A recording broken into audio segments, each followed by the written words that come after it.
We have heavy snowfall coming down right now. I don't know if you can see it. I would say that's heavy. I don't know.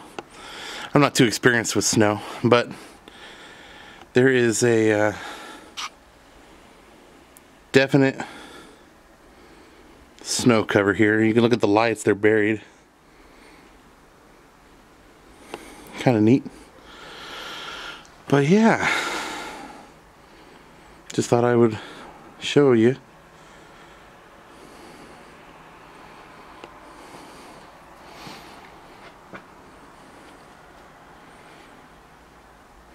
Just let the dogs out to go pee.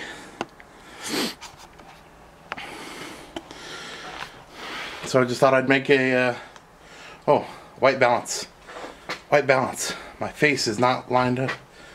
There we go. Anyways, figured I'd make a short little video.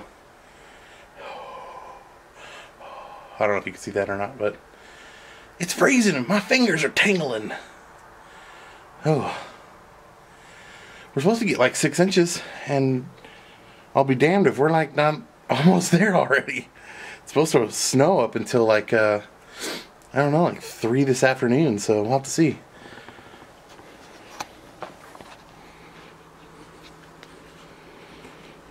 You can barely see the, there you go.